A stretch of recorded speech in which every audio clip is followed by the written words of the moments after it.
of the Hook It podcast. Today we are on episode number 72, and very shortly I am going to be joined by Todd Meyn. But before we drop in on this episode, I want to tell you about our show sponsors. First up, Hook It products. Hook It is what makes this entire podcast possible. Without Hook It, the lights wouldn't be on, nobody would be home, and this thing would not be happening. And we just launched a brand new website. Head to hookitproducts.co.uk, that's hktproducts.co.uk, where you will find the entire back catalogue for this podcast. You will find a merch store, and most importantly, some of the best bike brands on the planet. Don't forget, if you enter the promo code podcast, you will also get 10% off all 35 Bikes products and free shipping in the UK. We are also supported by our very good friends at Sax Underwear. Sax have been supporting this podcast for a couple of years now and are on a mission to make the best underwear possible.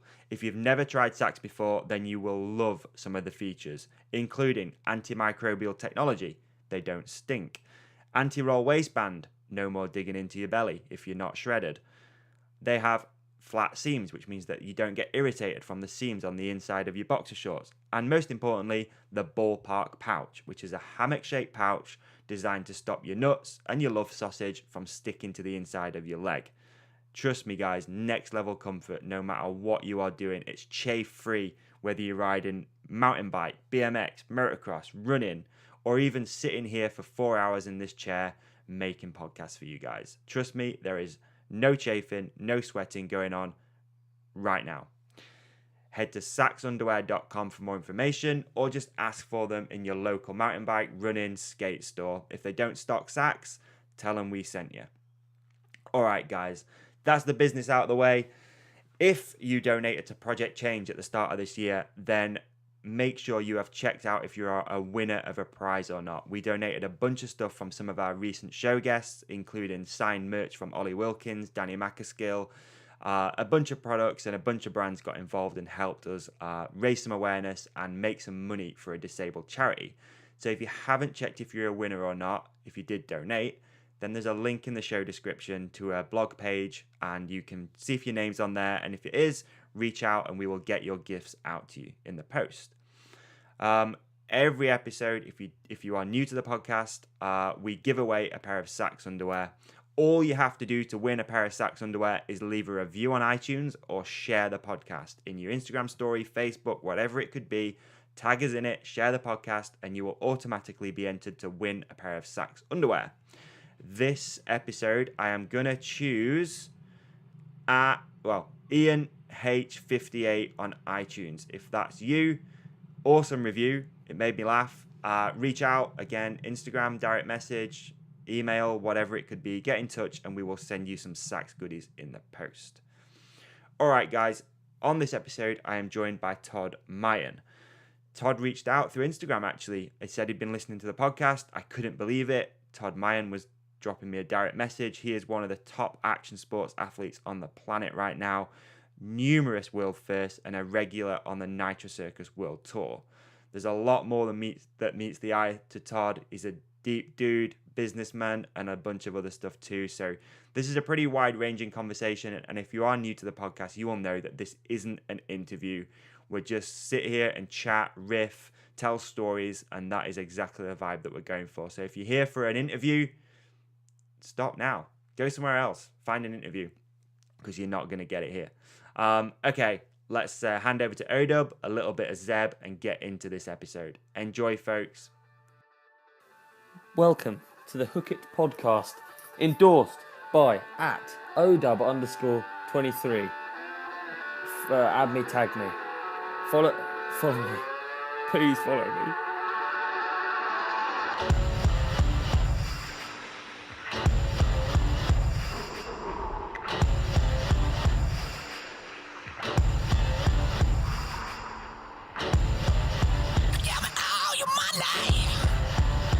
Keep very calm. Give me all your money. Try to count to 10. Little doesn't know it's about to begin. Push it too far, you're a killing machine.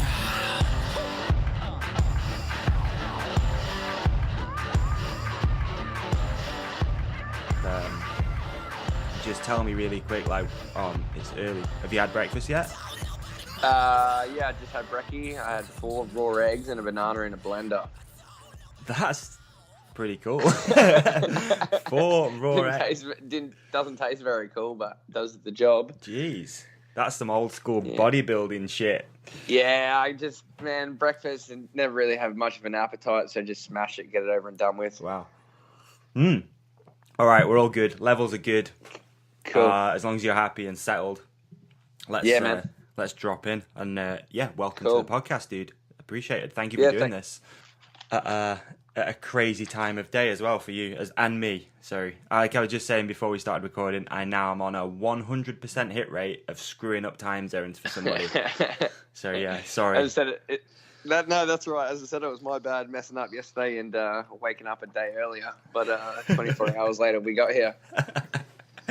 So yeah, it's what is it? So 6 a.m. in Perth. And, that it is. And 11 p.m. here in the UK. And I'm, like I was just saying before, on a fast. So I'm like 52 hours deep with no food. So this could be a solo cast. And I mean, that solo, like it's your podcast for an hour or whatever it's going to be. 52 hours without food. I don't know how you're doing it, to be honest. Mate. I struggle after a few hours. So do I usually. But I try and once a month do a bit of a fast, whether it's 24, 48 or 72. What are you going for this time? 72? 72, yeah. So eat tomorrow evening. Just to, I don't know, clear things out. And it's weird, dude. You get like a crazy mental clarity as well after a little while. It's pretty nuts. I don't really know the science behind it. I'm not going to sit here and pretend to be like a professor or anything, but I know that for me it seems to work, and I don't know. I like the challenge of it as well. I've been thinking about food for the last sort of day, so it's good. Just stick at it. It's all good. Might have to give that a go and talk about it next time. It's been cool because I put it up on the podcast Instagram too, and a bunch of people have been doing it with me. So kind of like using it as a bit of a community to sort of do more than just make content about action sports and bikes.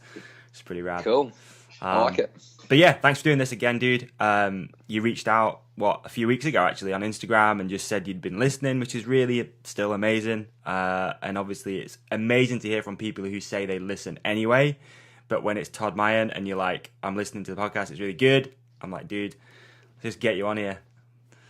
Yeah, no, cool. Jed Milden is one dude that you've interviewed before, and Jed's one of my best friends on Nitro Tour, and Josh Perry as well. Yeah.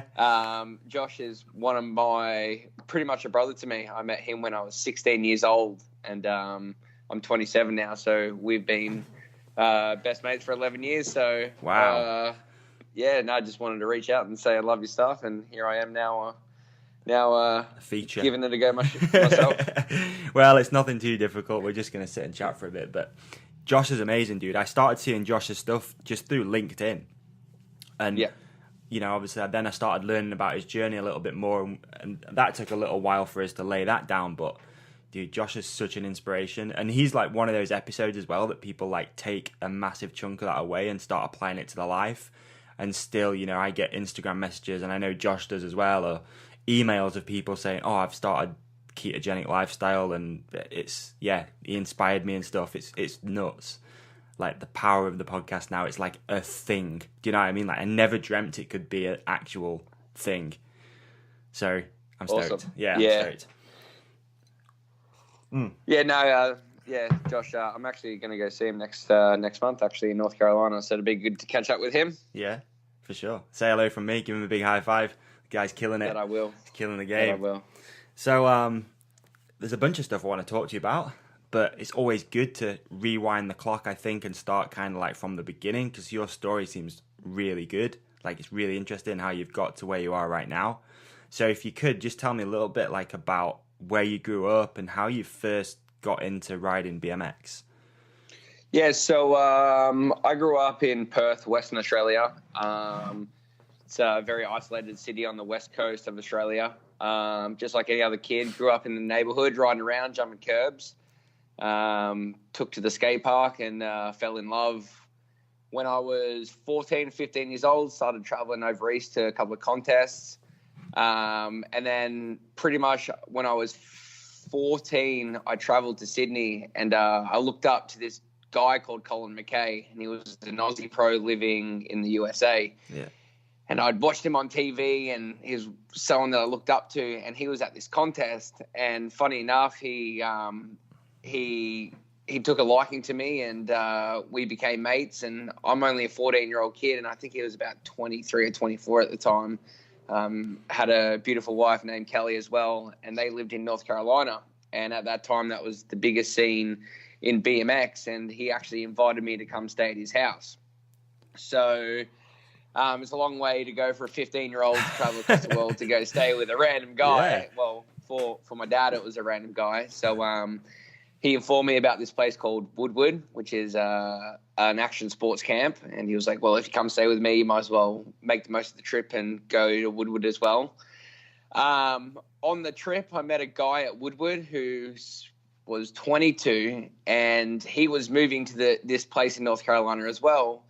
And just out of nowhere, this is why I love the BMX community, he just was like, yeah, man, I'm moving to North Carolina too. You can come live with me for free for as long as you want. What? So I'm 15. I'm at Woodward. I go and stay with this pro that I met in Sydney. And the following year, I was lucky enough that this guy had offered me a place to live. But I'm 16. I'm in school, Yeah. And I know this is frowned upon very heavily in Australia, but it's a lot different in Australia, and I'm sure the UK as well. But it's not as bad to leave school at the end of year 10 as what it is in the States. It's very frowned upon in the States. It's the same in the UK, actually. Like, it used to be 16, you could just leave school. And and it was kind of... Yeah, like you said, it's kind of frowned upon, but it's whatever. It's normal, right? Yeah, well, for the people that aren't going to uni, it's almost better to drop out, get your apprenticeship, and get a head start, Yeah. So anyway, I took the States. I was 16 and started chasing the dream. Wow. So are you from, like, a BMX family or anything like that? Is there any history of it in your family? No, Really? nothing at all. I tried to skate first, but I spent more time on my ass than chasing after the board than actually skating. But no, my dad was a surfer and my brother rollerbladed, but Right. that was, kind of as I got into it. Yeah. Do you remember when you, like, first saw BMX and realized it was a thing? Yeah, so I was just riding around the block, and I was dropping an envelope into the mailbox. That's fucking bad. Don't do that anymore so much. But and I remember I saw the skate park, and I was like, Dad, let me do a jump. And I did one jump, and I probably only went, like an inch high, but I felt like I went, 6 feet high. And I literally just, as soon as I did that one jump, that was it. All right. I literally remember just jumping and thought I went so high, and that was it, man. Just couldn't stop me from that day onwards. Really? Sold from there? Yeah. That's nuts. That's really, really cool. Family have always been, like, supportive, I guess. I mean, it sounds like your dad and stuff's always been behind you. Yeah, there's no way I'd be where I was if it wasn't for my family. They supported my trips to the States when I was younger, of course. And I was lucky enough that they let me leave school. But a few things helped with that decision being made, and life's short, so why not go for it, Yeah, totally, dude. Totally. There is a definite thing with leaving school at 16. I know I did the same thing, right? At 16, I did pretty much not the same as you in that respect of turning pro or anything like that, but I went to the States, and I think I'd been at school for so long, how it is, I was just over it. And the last thing you want to do at 16 when your world's starting to open up, I think you're starting to discover what you like. You're starting to discover stuff like sports or whatever. You don't want to go to school. You just want to go do that shit, right? Like, it's nuts. So same as you, I remember being 16 and thinking, there's no way I'm going to college. There's no way I'm going to university. I just want to go and do what I want to do, which was travel. Yeah. Well, the reason one part of my dad letting me leave school, because I went to a private school, man. So it was all boys. Really? After school, 3 p.m., you get on a bus, compulsory to go do after-school sports. Saturday mornings, you go versus other private schools, socks to the knees, tires up, like strict. But as life happens, unfortunately, my mum passed away when I was 13, and this is kind of when the BMX started to take off. And my dad was just like, "Screw it, man! Life's short. Go for gold." Wow. So that was one of the deciding factors for my dad to let me go. And as I said, I always had in the back of my mind, give it everything I have. My dad's let me go chase my dreams. So I always gave it everything I could, and never gave up. And very grateful to be in the position that I am in, and it wouldn't be if it wasn't for my supportive parents. They had me since day one, letting me travel the world and be a little BMX kid causing trouble. So it literally, as well, all that stuff happening at that sort of age must have been something to really focus your mind on as well. Would you say that's pretty accurate, that you had something to like really focus on rather than, not saying you didn't not mourn, but do you know what I mean? Like you just got something to really focus your... For sure. And it's funny because now that I'm like 100%, I know what you're saying, but now that I'm older, I almost see that I'm lucky in terms of now being like a distraction, because I felt like I've been away for so long from Australia and, traveling, being with Nitro, competing, that now that I've kind of been settled a little bit more, I kind of see how people do get, a bit disrupted and go off and go do other things. And instead of going to go do something they love, they go out and have a few beers or go to the beach, like that's one thing that I'm kind of starting to realize now at 27, that I'm just so lucky that I did have that one thing to take me away from, going out with your mates and partying and doing things that you shouldn't be doing, because now that I am older and it comes to the weekend, I'm like, it would be sick to go here. But when I was a kid, it was just, same now. You're just so in love with what you do that it's just not even an option. And just seeing some of the kids that I'm around and the trouble they're getting in and the things that they want, it's like not the best things that they should be wanting or doing. And the most thing I'm more grateful about is having something that took my mind off anything else except what mattered. So it was either, go to school, ride my bike, or go to work and ride my bike, or go to the gym and ride my bike. It was never like ride my bike and then go party. Or, don't get me wrong, as I got older, I would have my times where, you go out, but that, and the early ages, it was like I didn't care anything about riding my bike. And back to your original question with it, that, of course, it helped me because I was literally telling a kid yesterday, I'm like, the best thing about a bike, man, is still to this day, I get on it and I forget about everything. Yeah. Absolutely everything. And I feel like that's what meditation is. And I'm lucky that I, get to do something like that every day without really realizing what it's doing at the same time, because it's a pretty powerful thing. Yeah. And it's cool that as you've got older, you sort of realize that happened as a kid. It was a proper, sounds like a proper fork in the road where you could have gone one way or you could have gone other, because had you not discovered the skate park, whatever, you could be, in a totally different situation right now, right? Just gone down a different path. It's crazy how those opportunities come up, isn't it? And yeah, you just have that defining moment in your life. You're like, fuck, that was it. That's where it all changed. Yeah. So yeah. Cool. And then, as I said, because of that, and the skate park that I grew up wasn't the best area. There's a lot of kids down there, and so I just try and do my thing to kind of give them some. What was Perth like growing up? What's it like? I mean, I don't know Perth. I spent a year in Australia, but never moved away from Sydney. Yeah. So, and it's funny. So I just moved back here at the start of 2018. Bought a house just down the road from my dad. So it's kind of the first time I've spent this much time here as an adult. And I mean, I love it for the fact that it's not as busy as everywhere else, but it's just, there's not as many opportunities as what you find on the East Coast or in the States. So that's why I moved to America when I was so young, because it doesn't matter whether you move 2 hours down the road or I feel like 6 hours of plane ride somewhere, you're still moving away. It's different environment, it's different place. So if you're moving, you're moving. So I figured if I'm 15, 16 years old and I'm moving, why not move to where the best is? So hence why I moved to North Carolina. Right. Perth is great, but I'm actually just packing everything up this week and started to get ready to move on to the next venture, just because I'm not very good at sitting in one place for very long, and I've been here for a year now, and it's just time to move on. So I'm going to the States, and then I'm moving to the Gold Coast. Just a lot more opportunities on the East and more going on, and not as far of a flight. Right. Okay. What you mean, a flight like to the States and all that sort of stuff? Because the flight across Australia is a long way from everywhere. Yeah. It's very far. Very far. Okay.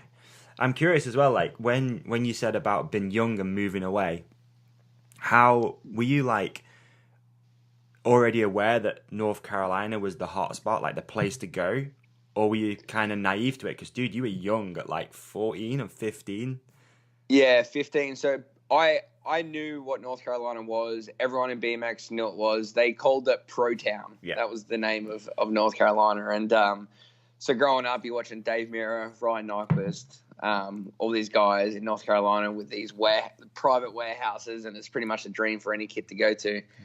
And you can't just go there and ride the skate parks because they're private, so you got to know certain people and whatnot. So when I was 15, man, and I'm sitting there, and you got Dave Mirra to your left, and you got like all these pros like Ryan Gutler and Colin McKay, it's nerve wracking, and it took me a couple of years, to kind of come out and be a lot more myself around these guys, because these guys, they're the best. And you're watching them on TV, X Games, and now it's like you're next to them and you're mates with them, and you're still like, even though some of these guys I grew up with, I grew up idolizing, and they're my best mates now, I still will always have, that respect for them, in terms of like, I looked up to them and they helped me become who I was.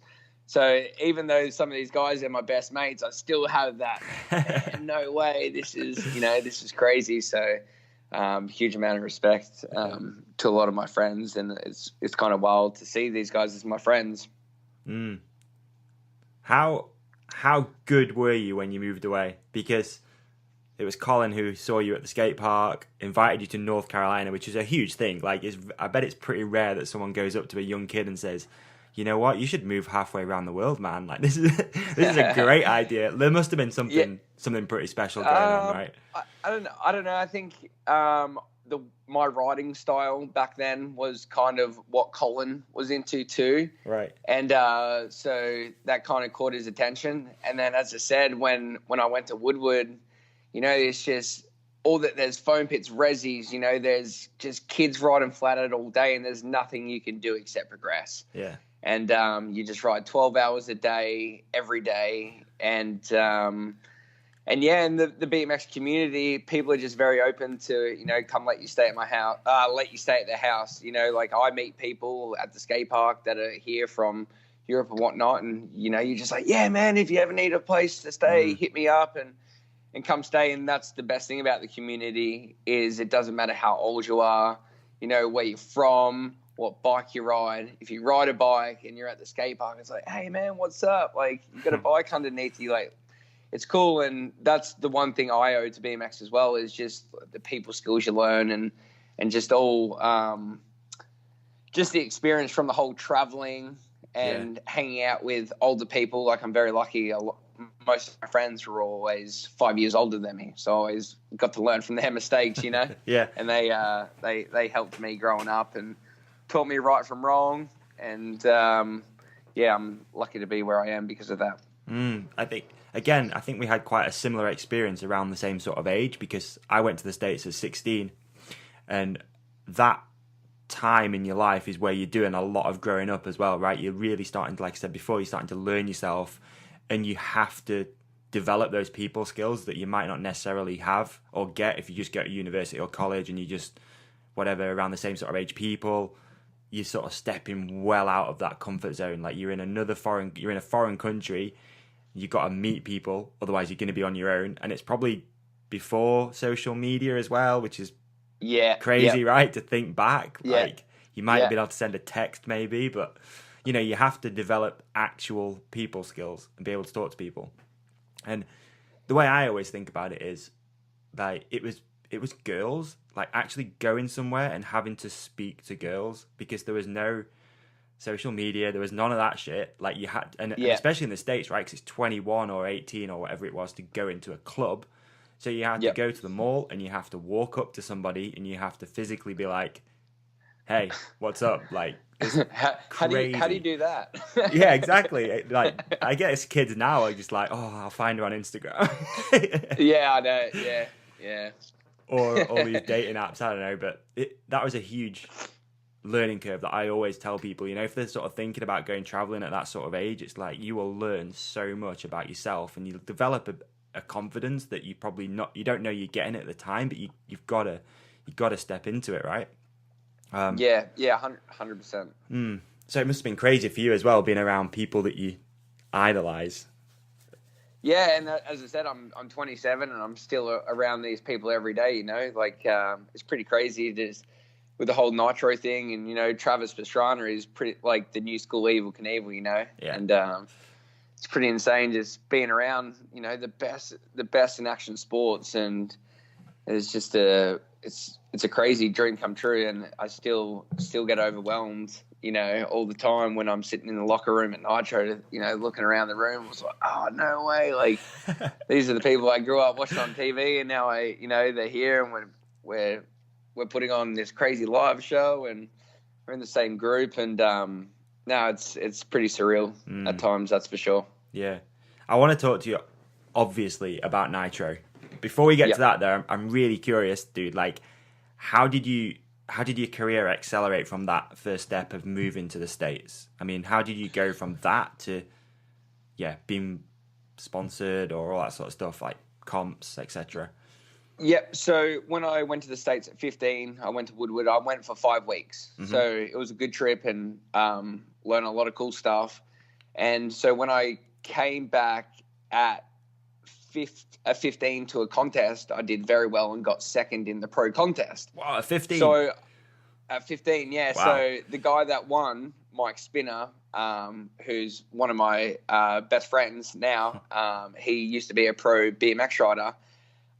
He rode for Nike, and long story short, few things were said, and he helped get me on Nike. So I was 15 at this time, and that kind of helped going to the States, knowing that I had Nike to help me with the visa and whatnot. Right. So I went to Nike, the States at 16, and that was when I was going for a long time. Like, I was going for 6-8 months, saved up a bunch of money. Unfortunately, within the first 4 weeks, my first major injury, I snapped my leg, so I broke my tib, fib, and ankle. And there was a bunch of important things coming up. I had a few Nike trips, few big contests, and I broke my leg, and I was absolutely shattered. And it was just the start of summer. So 16, I pretty much sat in bed in the States in summer, just healing up, which sucked. Were you on your own too? Like, did your dad go with you, or you were okay? Yeah, so I was on my own. And so I wasn't getting paid enough at the time to where I could just not ride my bike. So I'm 16, I had a bunch of money, went over, and then came back, and then I'd work my ass off at a job for 4 months, 5 months, save every penny because I was living with dad at home, save every penny, probably spend $100 a week.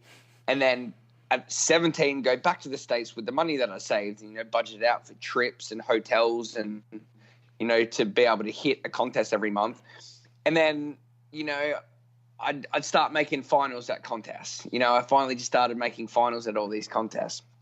And then at the end of the contest series, I'd fly home, I'd get a job again, and I'd work my ass off. And every time I'd do that, I'd come home with a little bit more money because I started doing a bit better in contests, and all of a sudden started making finals, and then all of a sudden started making top 5. And then I didn't have to work anymore, and I was making enough money to where I was living off the money I was winning at contests and the sponsors at the time. And there was, I guess I'm good. My thing that I'm known for a little bit in BMX is spinning. So I'm good at spinning. So like 1080s, all that kind of stuff. And I was trying 1440s. And one day I was like, screw it, I'm just going to give it a go. I tried it. It was on a resi. I crashed. I posted the clip anyway on YouTube, and it goes pretty viral.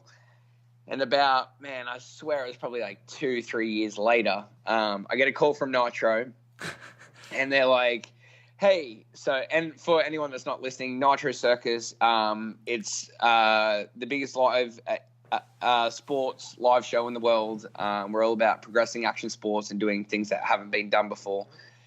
And so I got a call from Nitro, and they're like, hey, so we've seen you do this 1440, and we'd like for you to come try it in the show. I've never ridden a mega ramp in my whole entire life. Right. Like, the biggest jump I've ridden is probably, 7 feet tall, 10 feet long. And the mega ramps, your roll-ins 50 foot tall, 8 foot lip, 40 foot gap. And so I'm terrified, and let alone to go try this trick that I haven't even landed before. So with that, I went. I had no intentions of. My plan was I'll go there, see how it was, and then if I feel safe enough, I'll drop in and see how it goes. I end up riding. I didn't try that trick, but I tried a 1080, which no one was doing at the time either. And I did my first show, and I was walking off the field, and I got a tap on the shoulder, and I was like, "Oh, mate, it's good to watch you ride. We're stoked. How would you like to be a part of this full time?" And of course, like, any kid's like, sick, yeah. So I was like, yeah, I'd love to. And it was funny. He put his hand out. He was like, "Welcome to the circus." And who was that? Who was it that did that? His name was Dove, and he's one of the main guys at Nitro. He's a solid guy, and he kind of helps us with everything we need. And Dove, man, he come up, and I remember it so vividly. I just remember shaking my hand and be like, "Welcome to the circus." And I found that so funny. Wow. Because you're like, it's Nitro Circus, but just like, "Welcome to the circus." And so that was pretty cool. And as I said, 7 years later, and still lucky enough to be a part of the coolest, craziest, wild group of people in the world. Dude. That's an insane story. That's really, really cool. That's super cool. And were you like watching the Nitro stuff already? You already said you were a Travis fan. I mean, who isn't? I mean, dude, you can't not be a Travis fan, right? Yeah. Were you? I mean, I followed Nitro Circus as well, almost from the beginning. Well, from the very first DVD when it came out, and I almost wore that thing out. And then I've watched them all. I've been to a few live shows. A friend of mine, Jamie Squibb, rides freestyle motocross. Yeah, I know. Yeah, so Jamie's on the circuit. So I've been to a bunch of them, and then, as you know, through the podcast, met a few people and stuff. So I'm a huge fan. But were you fanning out as well before you went out there, or? Oh, always. I still do. Really? I still do. It's like, it's just, it still blows my mind to just be sitting there hanging out, having lunch, and it will never get old.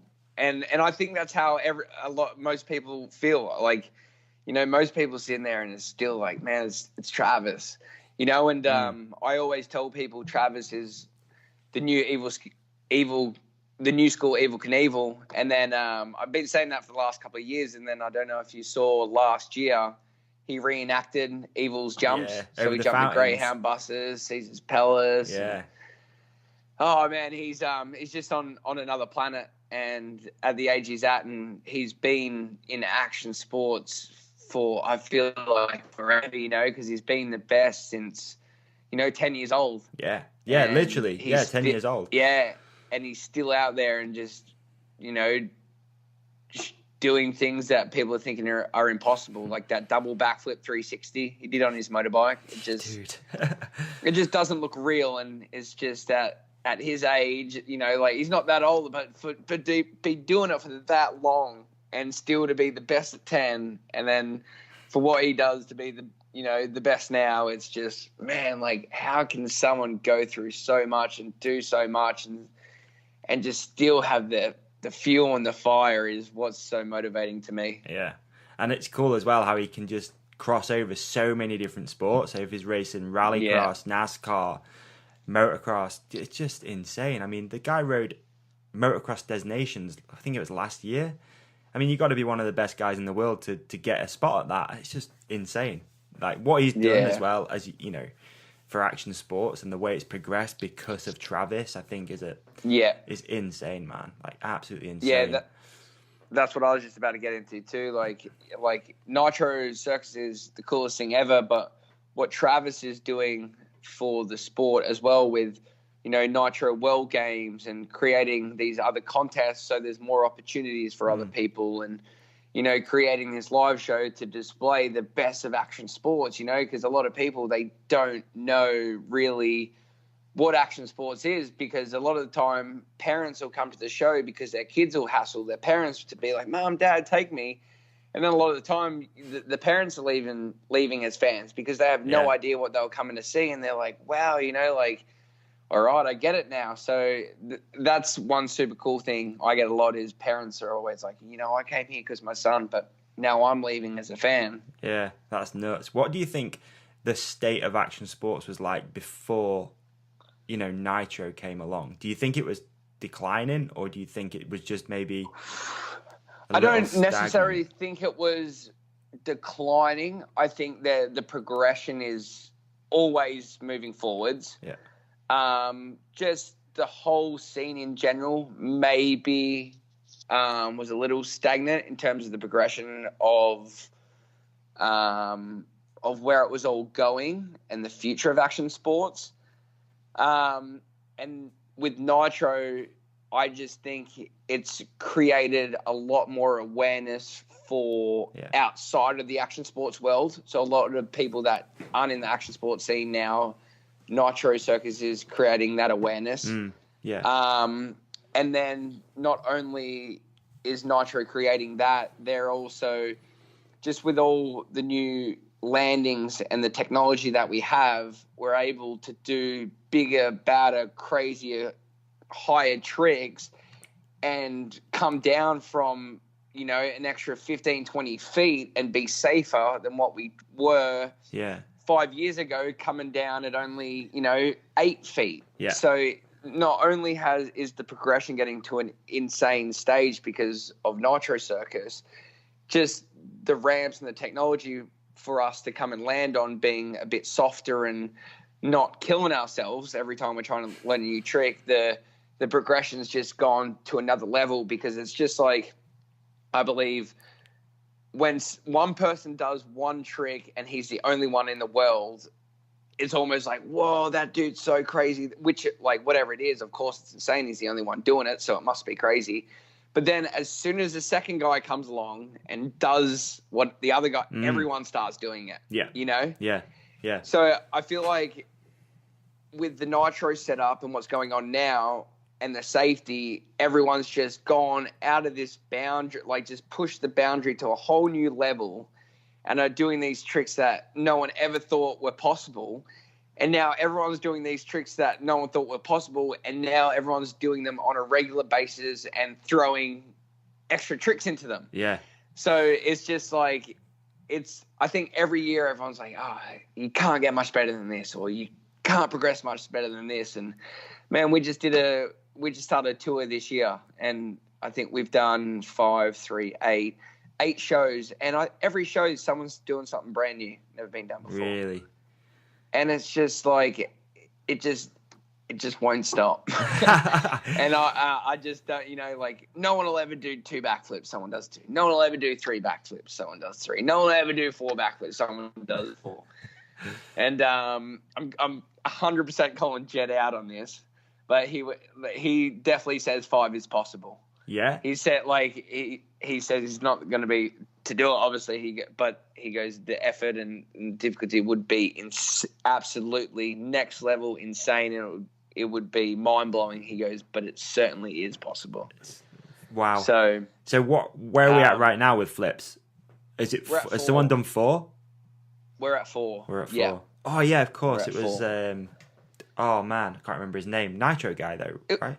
Yeah, it was Jed. Yeah, it was Jed, of course, man. Yeah, because it was Jed and Foster going for the quad flip. It's kind of like a contest. Yeah, for some reason I had it in my brain that was a triple, but of course it was a quad, Yeah, Jed did the triple first as well. So he's holding it down for the Kiwis. But you'll have to excuse me, my brain's a little foggy. Man, that quad flip project that they did just seemed insane, you know. They spent over a year trying different ramps, setting up different landings to try and figure out a quad flip. And it's like, man, I don't want to spend more than a couple of hours trying to learn a new trick, let alone trying that new trick to a hard landing. And these guys spent over 1 year trying to do quad flips. You know, out in Maryland when it's freaking you use Celsius when it's freaking 5 degrees out. They're in Maryland and it's freezing and they're doing quad flips, and that's you don't want any part of that. And no way, absolutely no way. That's the same deal. I don't think most people that are at this level are very what do you call it? Normal. I think that's the basic word to call it. That's probably one word for it. I think there's a screw loose in everyone's head. Anyone that goes down that ramp and does what they do. I always think to myself before I drop in and I'm getting nervous, I'll look over and I'm like, man, this dude just did that and that guy just did this, and it's like, man, this is Nitro. Like, this is what we do, and I wouldn't change it for anything in the world. And there's nothing like being surrounded by the best. You're only going to progress and learn better, bigger things. Yeah, and what I find really interesting from some of the footage I've seen online is a lot of this like crazy shit goes down in practice. So yes, I mean that. Yes. So not only you go to a show and you're just like blown away by all this stuff, but does that become almost a bit not easy, but a bit more routine? Like, you can get through that show. Yes, but it never feels like that. It's always like once it's showtime, it's still like that smile comes on, everyone gets all giddy and everyone gets excited and everyone gets hyped, and it's crazy. As I said, 7 years of doing shows, and it's never like, oh man, all right, another show. And of course, there's times when you're sick and you're not feeling well, and you might be, there's times where, you'll be asleep in the locker room because you're just not very well, and you're on tour and you wake up and you're like, oh, this is going to be a struggle. And man, as soon as those lights turn off, and it's like, it's crazy. It's absolutely insane, the energy that you get to push through the shows. And it's like, I could just keep going and going and going and going. And it just never gets old. And the adrenaline and just everything still 7 years later. But as in terms for the practice, the practice sessions get just as crazy as what the shows do, because, we're still all deep down little kids that love to ride bikes or skateboards, scooters, motorbikes. And when you're on tour, you want to ride your bike. So when you get to the venue and the show is set up, and you get practice, everyone wants to learn new tricks. Everyone wants to ride their bikes. Yeah. And then all of a sudden one dude does a new trick, and then I get excited and I'm like, all right, I'll try this trick, and then I'll land it, and then he'll get excited, and then all of a sudden freaking you're having this practice that's just as well as a show, and you're like, what is happening? And it's just, man, like I remember the first time I landed my double front flip tail whip. Yeah. It was in practice. And, Willie, man, he's always out there in practice and just trying new things that have never been done before. And it's like, it's just, as I said, it's next level. Feed off that, it's right? Next you can't not. level, yeah. And it's like, if someone does a double flip bar spin, it's like, all right, well, I'll try a double flip bar no-hander. And then if he does that, it's like, all right. And it's not like you're trying to one-up each other. It's just like, you're just mates and you're pushing each other, and you just, it's like, it's the exact same thing that got you into it when you're at the skate park when you're young. Your mate does a trick and you're like, yeah, I'll try that trick too. So he does a one-hander, you do a one-hander. And then it's like, he's like, oh, I'll try no-hander. You try no-handers, and that's what keeps it fun, and that's why you progress and keep doing something. But now we're just doing triple backflip no-handers and quad flips. And the safety is just it's just a lot more dangerous than jumping a foot out of the bowl at the skate park. But it's the exact same feeling, the exact same vibes, and the exact same reason that we were all doing it when we were 10 years old at the skate park. Yeah. Talk to me about world firsts, because you've got a few of those in the wheelhouse now. Yes, so Nitro's specialty is world's first. As I said, we have the biggest jumps in action sports, which let us have a lot more airtime and be able to do things that aren't possible on normal ramps. My world's first on Nitro Circus would have had to been, I think it was a front flip nothing. So you do a front flip, you take your hands and your feet off. What the fuck, dude? and then as I said, my latest one, which I just did last tour, was a double backflip 360 no-hander. Which I posted on our Instagram today. If anyone wants to go watch it, peep it thanks. Out. So I learned that on accident to begin with. I was trying a triple flip no-hander into Jed's foam pit. And I accidentally turned my head and I started spinning when I was doing it. And literally tried it the next jump. Like, I've never tried the trick, and next jump I did it. And I was like, well, I didn't even really learn the trick. It just happened. And then went to the show the next week and landed in the show. And definitely probably one of my biggest highlights in my career is something that felt and was a very big trick, but just something that meant a lot to me. That one, don't know why, just felt, it's pretty cool still to this day, as I said, with Nitro, to be able to do a trick that no one hasn't done before. Yeah, the level's so high, and you're still doing it. Like, yeah, it's a pretty cool feeling. As I was saying before, it's still like, oh, you're around Travis and you're around these guys, like the trophy I won. So at the end of every tour, we do an award ceremony, and everyone votes who they think did the best trick or who rode the best. And at the end of the tour, I just won. My trophy was biggest, baddest, gnarliest trick. And as I said, I'm this kid from Belmont, in Perth, and I still feel that vibe, And I was just saying to my dad, I'm like, it's so crazy, man. Like, just I ride Belmont skate park, I still feel like a kid, and to win a trophy like that around, the best, it's a wild feeling. And world first is something that is just happens on a regular basis, and it's just, as I said, it's mind-blowing to see the progression that action sports are still having day in and day out, and especially with Nitro and their ramp set up. So making that pretty easily achievable. Yeah.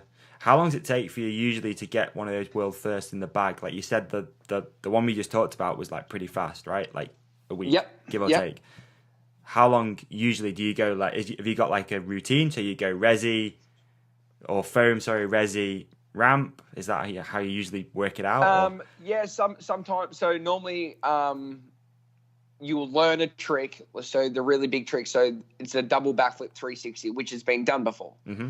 But so now it's at the point to where people are putting in variations. So I took my hands off. So normally once you kind of learn the main trick, so if it's a triple flip or a double front flip, they're the things that you normally practice into a foam pit first. So you go to the foam pit or the airbag, and then from the airbag, you'll go to the landing. But it's once you learn those tricks, then you can kind of skip the foam pit stage and go straight to the actual landing, because you know how to do the double front flip or the double back flip or the double backflip 360. Yeah. And then if you want to put a trick into that, then it's kind of like, well, for the most part, the danger of the trick, the triple flip or the double front flip, you're going to get around. So if you're taking your hands off or you're doing a tail whip, you know that you're still going to get somewhat close to the trick and be safe. But usually, with world first, it's something that I think happens not necessarily on accident, but it's just steps to where people learn a trick and they're like, oh shit, well then I can do this. And then they'll do that. And so then they'll learn another trick, and then they'll be like, well, that trick's really easy now, and I'll be able to do that into this trick. And then they'll do that trick for a long time, and then they'll learn that trick with a 360, and then the whole variation comes in again. And then they can do another 4 worlds first, because they can do this trick with a spin and then add this in, and then add this in, and it's never ending. Yeah, no doubt. And it's tough for most people as well. Like me and Mortal ride bikes, but you know, you watch it and you think, oh, that looks relatively feasible. But then you actually sit on a bike and you're like, yeah, no way is this going above my head. And no way am I taking my hands and feet off. Like, it's just crazy, dude. It's absolutely wild. But it's progression too, right? It's just action sport. That's what's going on. Yeah, it's live. Everything's always moving forwards. It is. The one that really interested me was the double front flip tail whip. That's... Okay, so that one took a while. Right, That okay. one took about 2 years. Really? So quick backstory with so front flip tail whips, I always wanted to learn. I couldn't even front flip. And there was this guy, Scotty Kramer, and I would try front flip tail whips into the foam pit, but I couldn't even front flip. I think I was the either second or third person in the world to eventually learn the front flip tail whip, because within this few years, there was only one guy doing it. I learnt it as well as my friend Matt Wyatt. He's on Nitro as well. We're really, really close mates. And then on Nitro Circus, I guess I was pretty good at doing double front flips and wasn't a big issue. And I was lucky, scary as no doubt as hell, but I feel you. But I was good at them, and no one was really doing variations in them apart from no-handers. And I was good at front flip tail whips, and I was like, well, screw it. I'll start trying double front flip tail whips when we had an airbag or a foam pit. And I would always try, just every time, always mess around with them. I'd try and learn a bunch of tricks, and then I'd always leave double front flips till the end. Okay. And then when the Nitro ramp started getting bigger, it became a possibility, and it started working out.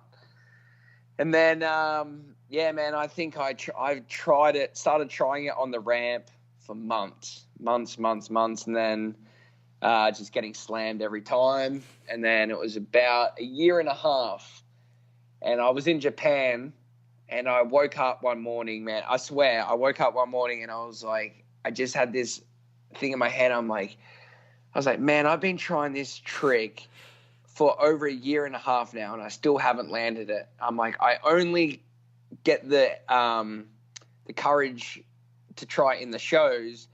I'm like, but at every crash, it's fine. I'm like, the crash is safe because, worst thing, you're going to come to your back wheel and you'll loop out onto your bum. Yeah. Or go to your back, but our landing, it's very safe. Yeah. And I was like, man, go to practice today, and I'm not leaving practice until I land the trick. Right. And so I went to practice, and I went to war, man. And Really? I just went and went. And even though I landed pretty sketchily, but I took it. And it was pretty satisfying, obviously. And I've only done it twice since, man. Have you? I've only, twice since. And I've probably tried it, 100 times. Right. More. That one's got you. Since it's a hard one, man. It's So that's difficult. You just come, a double front flip with a tail whip. And are you throwing the tail whip on the first flip? On the first flip. First rotation. So, if you miss your foot on the first rotation, then it's pretty much, it's not going to end very well. Because if you miss your foot, then you're only going to do 1 1.25, 1.5, right. and land. Cool. We could have had a cameo appearance then, right? Yeah, sorry. We should have got your dad on anyway. Blowing it. It's all good. No worries at all. It's all good. Cool. No problem. Rocking and rolling. I can't remember what we were saying. World's first double fronty tail whips. That just took me a while. Oh yeah, if you miss your foot on the first flip, the first rotation. Missing your foot. So that was another reason why I went and learned the double flip 360 no-hander, is because I was sick of getting rattled on the double front flip whip, because I was giving it a go pretty much every night on tour, and I just could only take so much. Yeah. But I'm stoked on the new trick, and I've got a couple more in the bag coming. So okay, as I said, once you learn a new trick, so the double backflip 360, and you put a variation, then it opens up a whole new level of new tricks, and I've got a few I'm working on, so I'm pretty excited for this year. That's cool. So have you just finished tour now? So we just finished up last Sunday I got home. Okay. And then we are flying back to the States for tour 3rd of May. Okay. For Wow. the first show is on the 4th. So Wow. And is it still the same tour? Because the tour is what's really cool, because that keeps evolving as well, right? So the last one was You Got This. This one isn't. This American tour, it's more regional shows. So play like more towns that don't get many shows, not Nitro shows, but just any shows. Oh, that'll be rad. That'd be cool, though. Yeah, just country towns and places like that. So they still get good. We still get good crowds. Still sell out the places. Still get 5,000-6,000 peoples. Yeah. And the little towns, they go wild. Because they don't get as much cool stuff. So they're very appreciative. So and then if we haven't been to a town before, then we'll take the other show and then be able to go back the next year and follow it up with even bigger and better stuff. And somehow, man, I don't know how Nitro do it, but every year they keep stepping it up. So I'm excited to see the next 5 years of Nitro. Yeah. Was it like being on tour? Now, this has to come up, obviously, but what's it like being on tour? Are you still loving travel? Is the travel getting kind of tough? Because traveling's hard on bodies. Like, it's just hard in general, right? Just constantly been on the move. So what you like right now? Because you've been doing it for how many years now? I've been on the road since I was 16, traveling a fair bit. So just over 10 years now. Yeah. Nitro's been hectic. Yeah. For the last year was chill, but for those 5 years before, it was nonstop. How many shows then, would you do in a year? 60, 70 shows a year. Wow. I think 2017, we did like 80 something shows. But I've always loved it.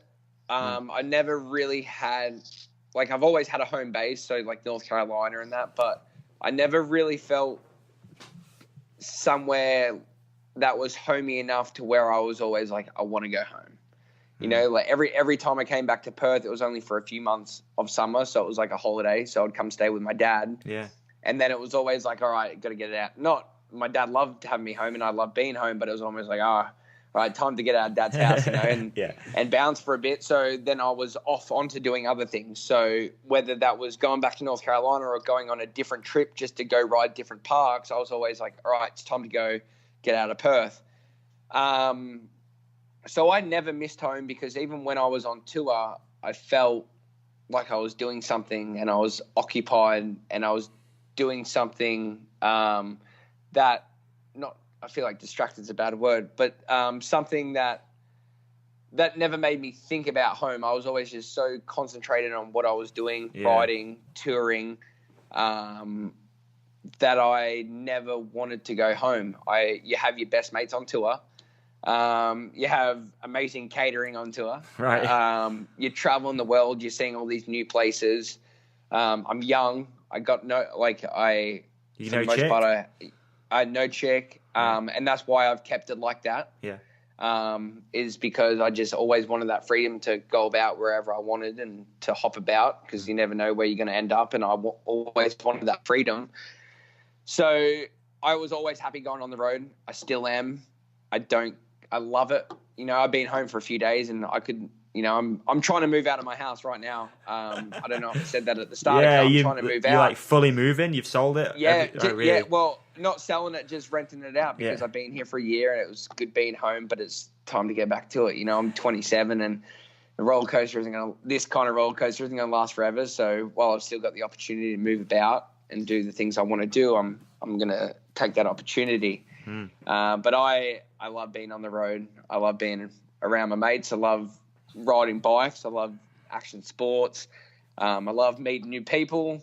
So why would I want to be at home, man? Yeah, I mean, you're right. The thing is, you've got such a unique opportunity too, right? Like you said, you've got to embrace it. You've just got to keep it moving, right? Because there's not many people that have that opportunity to travel the world. It's sort of paid for. You get, like you said, amazing catering. You're doing what you love every day, which is, it still must be a trip, like you said, dude. It must be insane. It is. And the one thing that I've learned, a very big lesson over the last year is, as I said, I'm moving already because I'm like, I've been here too long. And not necessarily saying that you have to move when you need a change. But the one thing I've noticed in the last year because it's been a pretty quiet year with Nitro, they've been working on a lot of licensing stuff. So the shows were pretty quiet last year. As I said, moved back home to Perth, bought a house, and it's kind of, I guess, say it was living a normal life for a little bit. Okay. How long's a little bit? Like a few months? No, like a year. Right. Okay. The year. Right. The year. You know, I've had this house now for a year, Yeah.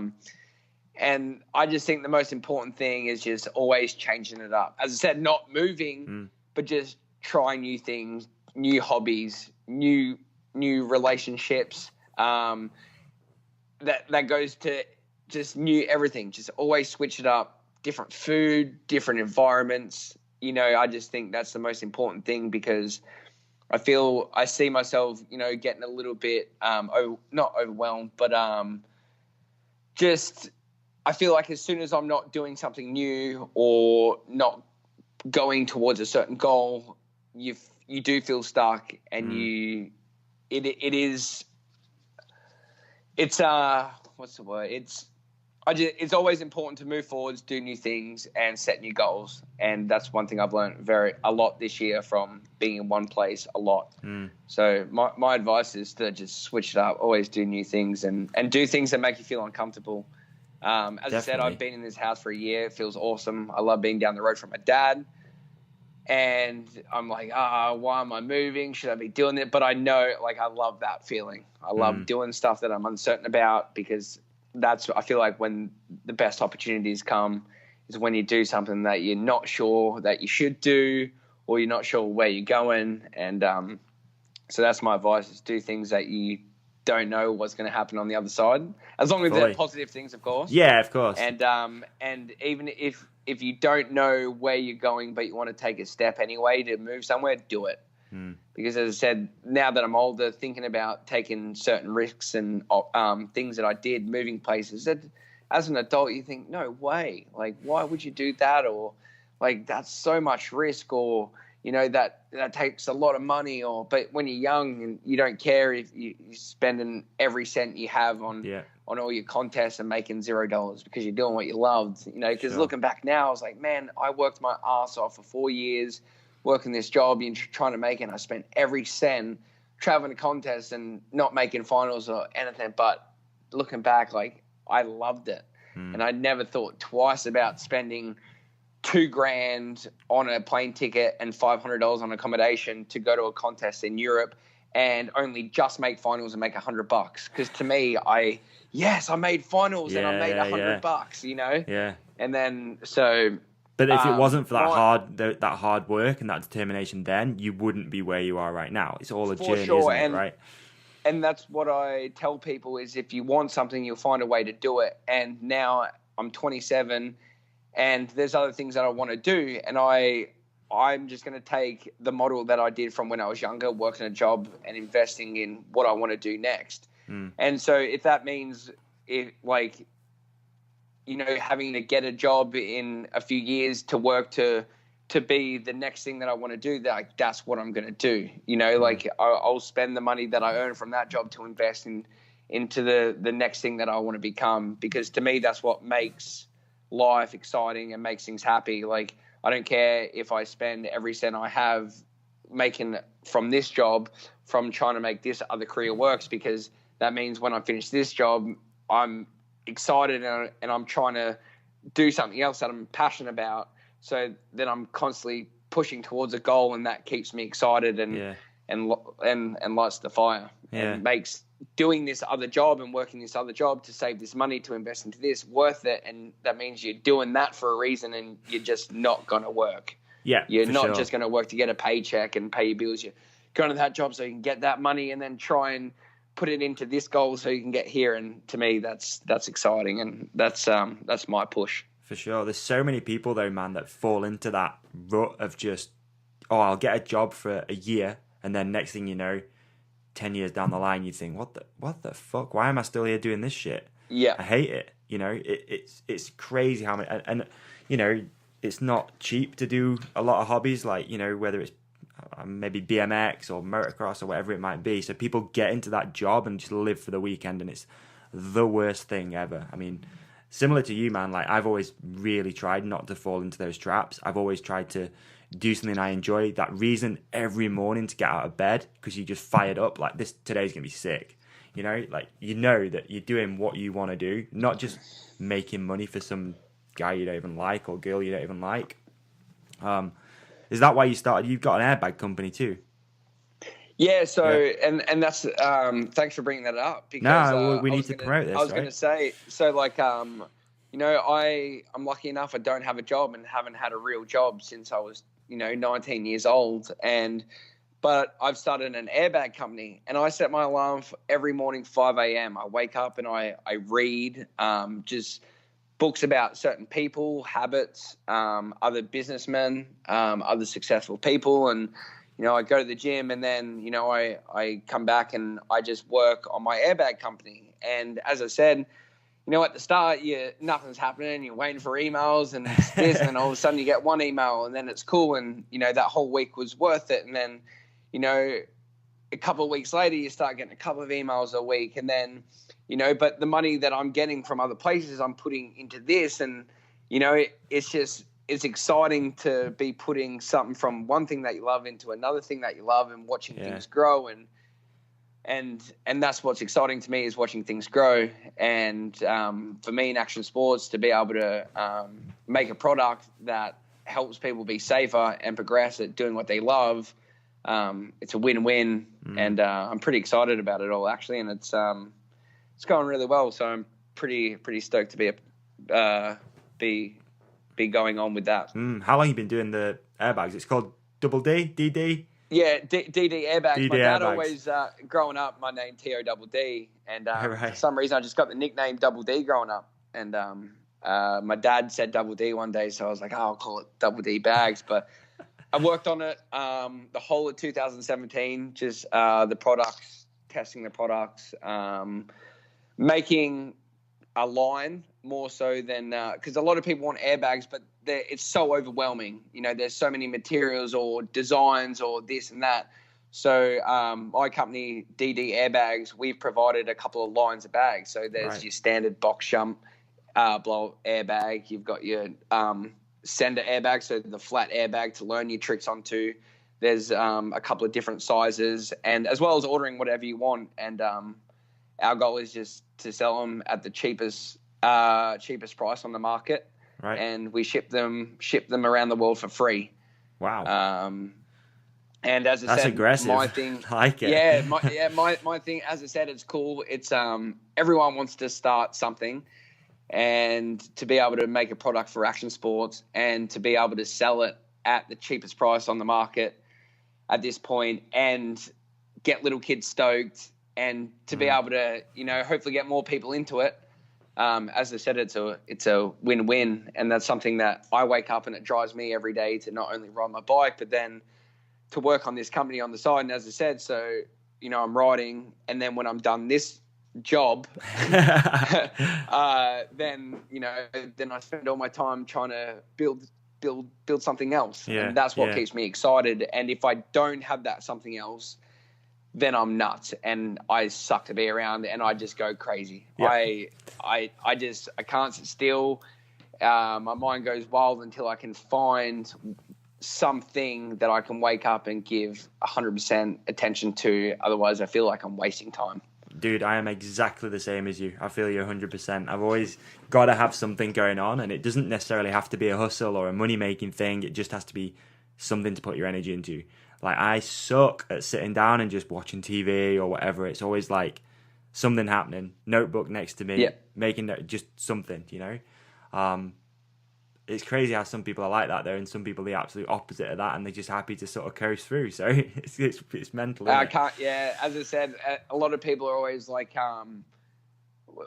anxiety. Like, as I said, I'm speaking from, like, not on everyone else here. It's myself, and my belief on anxiety is, you know, by the way people talk about it, well, then I have it 100%, and I feel like it's a good thing, because what I believe anxiety is You know, you always feels like there's something needing to be done. Yeah, or dude. you needed. Yeah. And is that not the best freaking thing ever? Like, you can't sit still. You need this. You need to be doing something. And I feel like they're the people that are lucky enough to have this thing in them that's like, do something, do something, do something, do something. Yeah, I agree totally. You know, when a lot of totally. people, they don't have this voice inside them that doesn't make them feel uncomfortable and makes it okay for them to sit down and chill out, which is absolutely fine. Everyone to themselves. Anyone can do whatever they want. But there's times and it's like, man, I'm stressed out over nothing, and I feel like I should be doing something. And that for me is anxiety, and that's how I create all these other projects and create ideas and come up with other stuff to keep me busy. And that's why I haven't gone insane yet. I'm with you totally, man. And it wasn't until a few years ago I started embracing those feelings rather than like pushing against it and being like, no, you should just chill out, like just do nothing for a little while. But I don't work like that. Yeah, like you say, people do describe that as anxiety. Like your brain's always thinking about something. You wake up in the morning, you're on. Go to bed, you're on. Like, yeah, I think that is probably the clinical, that's anxiety. But you can embrace it and you can be like, no, I'm going to use that, like, yeah, that voice in your head to do something quite cool or positive or whatever it might be. Yeah, I'm with you, man, on 100%, that, 100%. 100%. For sure. And I think it's one of those things, too, to where the more people that talk about it, the more people comes to their attention, and the more people that say that they've got that wrong. Don't get me wrong, there's definitely other aspects of anxiety as well, where you are, you know, maybe scared of crowds or sure. There's definitely that other you know, thing. But I think if you're tarring the whole thing with one brush, there's an aspect of it which is just your brain's just on and you can embrace it, but there's probably is a debilitating anxiety as well. Anxiety attacks are a real thing. I've seen people have them. It's not cool. I know what you're saying. Totally agree with you. I love it. I embrace it. I do now anyway. Yeah. I used to be scared shitless of that stuff. Literally, I was walking out the door yesterday. I'm like, oh, what's wrong? As I said, if I don't have something else to work on, I legit go mad, and I'm not happy. And so that's why it's like, I know for me to be happy now that I've realized I got to be working on stuff 24/7. Well, for the most part, 24/7. Yeah. So do you get a lot of time when you're on tour, like just to work on other stuff? That's another thing. I've always tried to use the spare time on tour, you know, because I didn't necessarily know what I was doing, or I wrote a lot. I wrote a lot of notes. And I read a lot of books, and I just like to kind of open up the mind a bit and just think about different stuff, you know, because you never know what could take your interest. And BMX isn't going to be something that lasts forever, so I always try and learn about new things and see what takes my attention. Yeah. So I always try to take advantage of that on tour. Always trying to learn different subjects. Some I hate, some I try and like. But I've always been into building something and creating something. I guess that's what BMX was, you know, like you get an article in a magazine, you're like, yes, score. You get a good result in a contest. It's like, yes. And then someone calls you and they want you to be on their podcast. It's like, yes. And I just always got excited off all those little things growing up. Right. And I think that's another important thing is, like, it doesn't matter how small, like, the win is, it's always, like, you still should be stoked. Like, for me, like, my airbag thing now, I know that if someone reposts something, like, shares it, you know, like an 8-year-old kid, you're like, I'm like, yes. Dude, for someone sure. shared my post. Yeah. Like my this thing that I made, someone has reposted it, and to me, like, that gives me momentum and a feeling of success. And then, you know, the next day when I see, you know, a certain action sports guy like my page, I'm like, no way. And that fuels my fire. Yeah. You know, that to me is just as good as someone calling up and buying a bag, you know? So, like, I just always make sure I get excited off the little things too, because that's what keeps the whole journey exciting.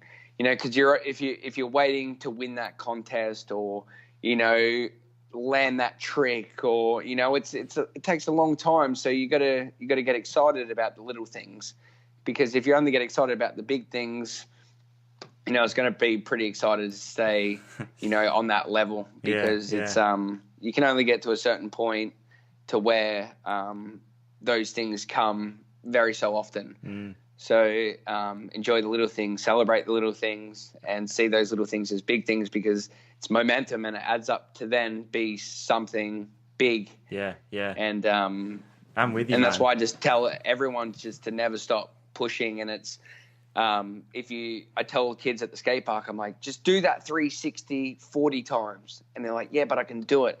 I'm like, yeah, but you want to do it over this jump, right? And they're like, yeah. I'm like, so just do it 40 times on top. And they'll do it 4 times and they'll stop and be like, have you done it over the whole thing yet? And they're like, no. I'm like, just do it on top 40 times. And they don't understand by just doing it 40 times and not getting any further, but doing the same thing, that is setting them up not only for a good discipline and habit, but the next day when they come, their mind, they've done 40, and it's going to be easier than to go faster the next day. Yeah. So I tell them too, like, I go away for 2 weeks and I come back, and after that 2 weeks, I'm like, whoa, you guys have gotten so much better, but they can't see it. Yeah. And it's just like anything, like if you can't see the progress, just like with anything, just keep trying. Just if you're trying to go further with something in whatever career it is, just sit there at a desk with a pen and paper and just sit there and think. And just write things down for a couple of hours, because then the next day you'll get more ideas, and then it just builds, and then it's just you think of bigger things, and it's just a snowball effect. So true. You mentioned reading. You did quite a lot of reading on tour. What are some of the book recommendations? Went a little bit Tim Ferriss on you here with the whole. Give us some book. No, that's all good. Actually, reading Tim Ferriss' book at the moment. It's called Tribe of Mentors. It's good, isn't it? 600 people. Yeah, I have it up there. It's on my shelf right at the top. It's right up there. Yeah, no, it's a good one. It's there's about 600 people, successful people in this book. He's written out 10 questions, and it's just the questions are set up to kind of explain this person's life, habits, disciplines. And so I just try and take a little bit from everyone. But the number one book that I like the most is called Man's Search for Meaning. Okay. And it's crazy. It's about this guy from the concentration camps back in the day. And it's kind of funny because it pretty much was talking about what I was just saying, and what he was talking about, being stuck in these camps.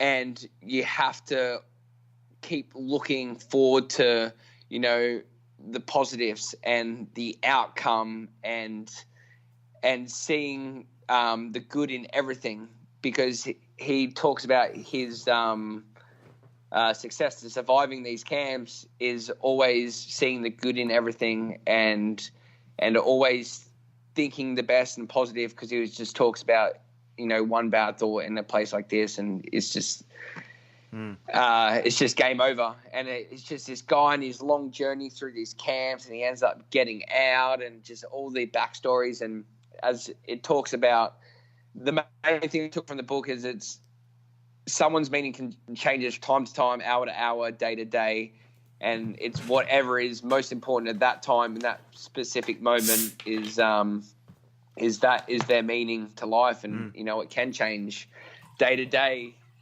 and it's just like a chessboard, like you're playing one game and then one move, and then the whole thing changes. Yeah. And so it's like whatever at that one point at that time is their meaning, and if that's their meaning, then that's the direction they go. So from books like that to then just business books and how people succeed in their life, and just everything and anything. We're just super to lucky see all as the well different to sides have. of the story.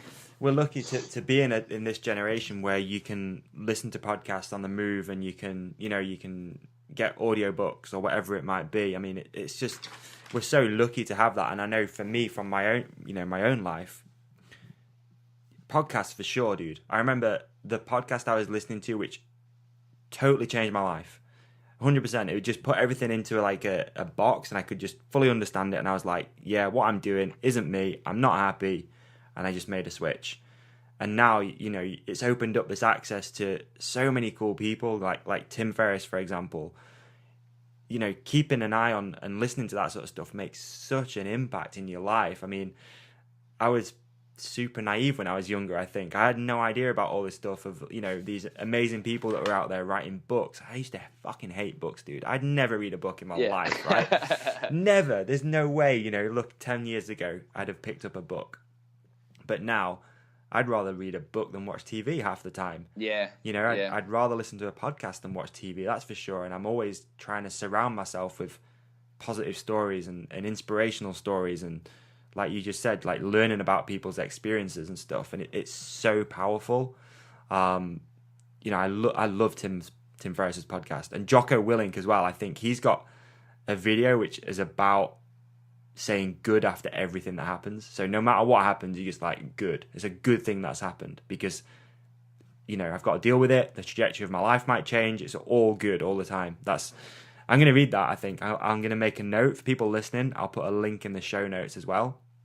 So that's one book. Anything else which you try and utilize and that's made a real impact on your life? This stuff's interesting, dude. I go down deep rabbit holes. Yeah, I this one's totally different again.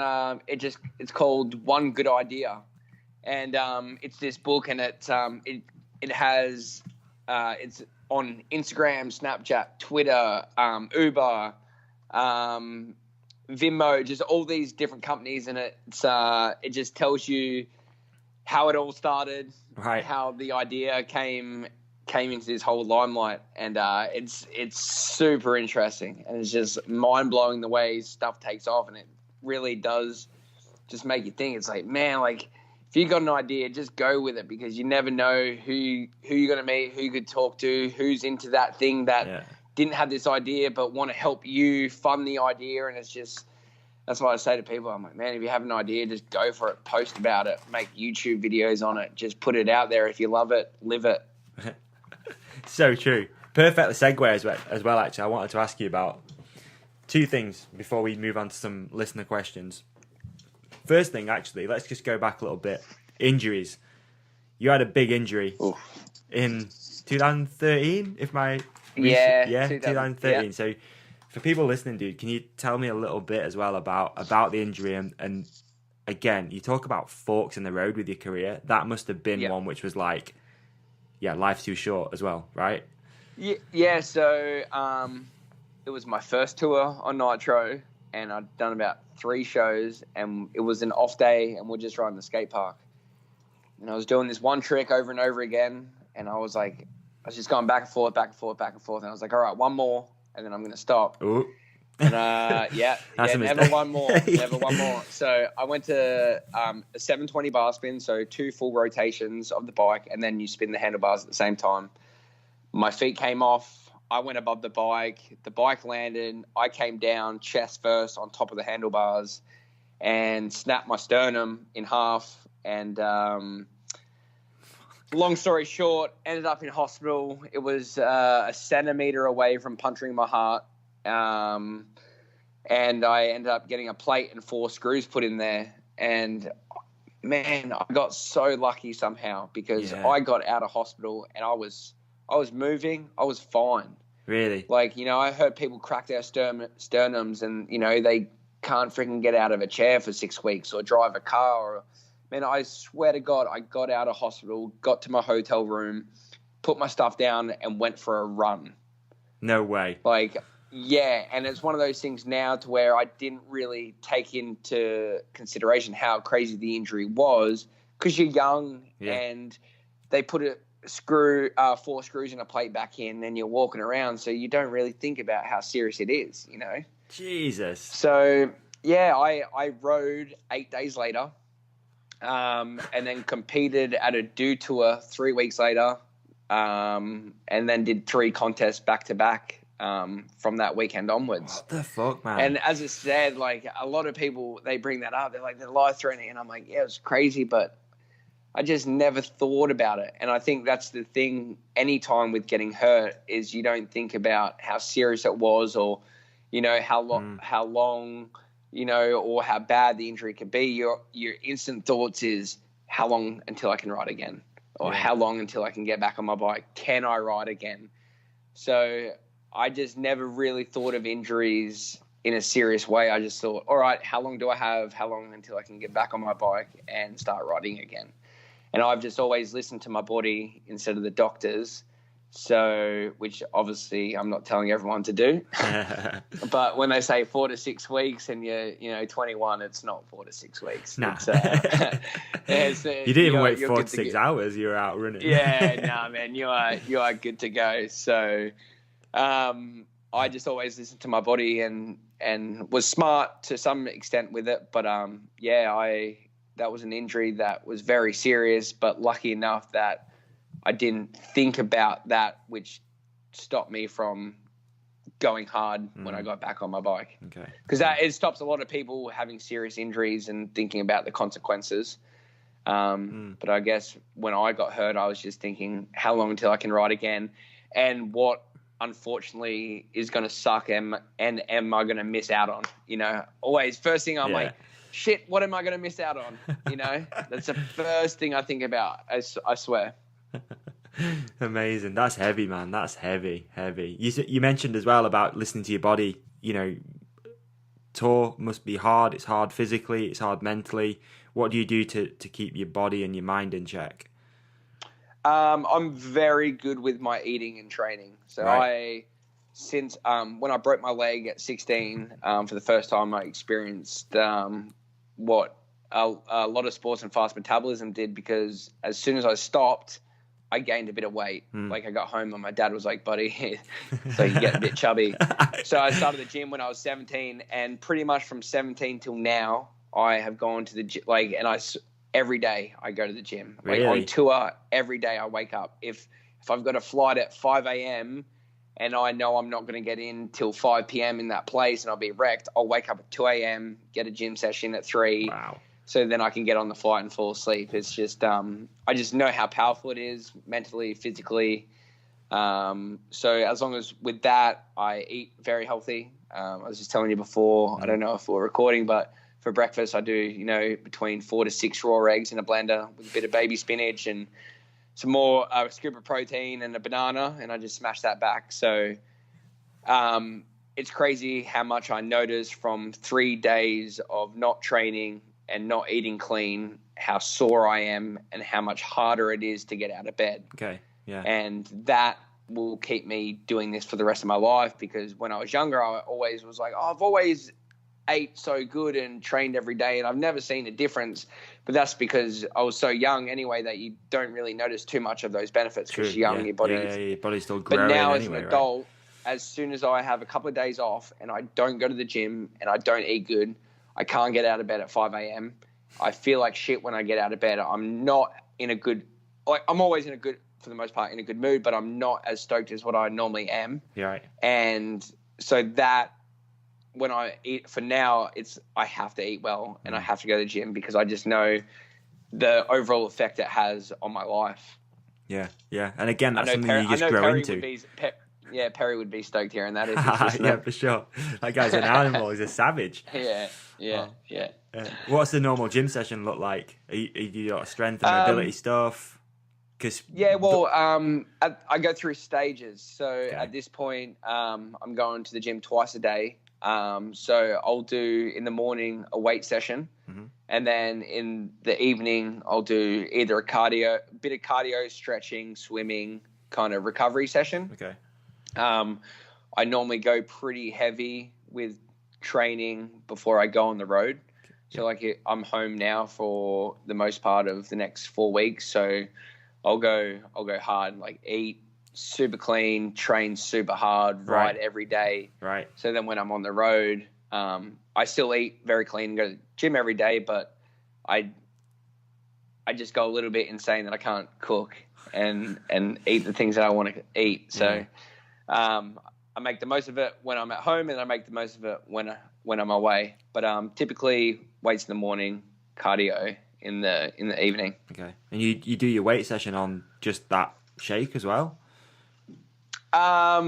For what I have for breakfast, the 4 to 6 raw eggs, scoop of protein, baked spinach, banana. I'll go with train, come home, and then probably eat within the next hour. Mm-hmm. It's probably normally about 8 o'clock then. Yeah. I might then go for a ride. So I either ride at 10 in the morning or 5 at night. Okay.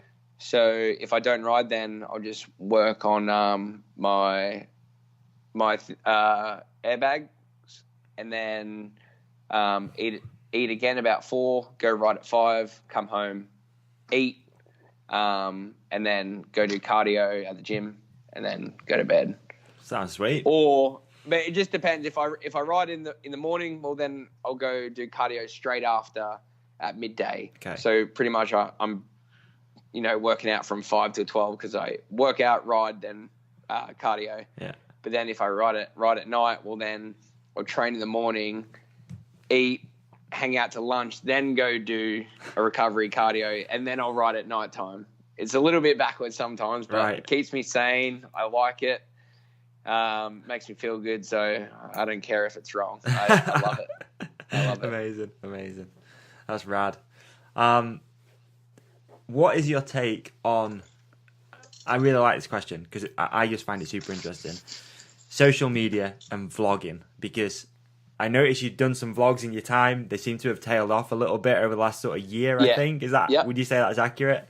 So what's your take on it? Is there a reason for that? Have you tailed it off? It's hard.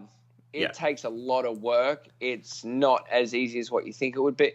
It would be. You got to be creative. You got to, keep up good content. And I just couldn't do it. Really?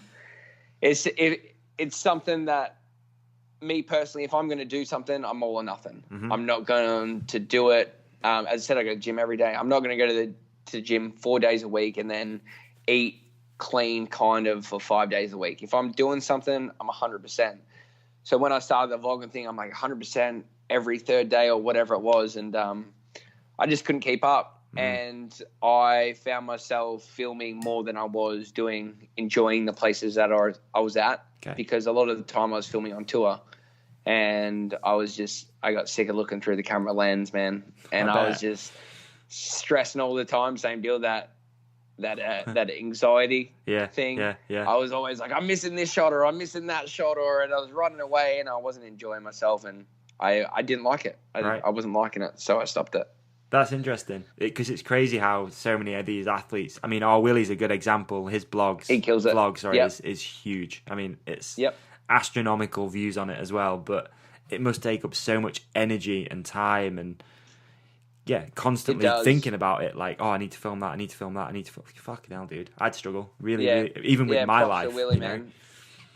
Willie's onto it, and he's always got a couple of GoPros going, his camera, and we're always helping him film some stuff sometimes. But for me, it's, I don't know. I just at the start, all for it, and it was keeping me busy. But then it got to a point I was like, I want to be a little more there when this is all going on. It's about being present as well, right? And if you're always thinking social media, filming, blah blah blah.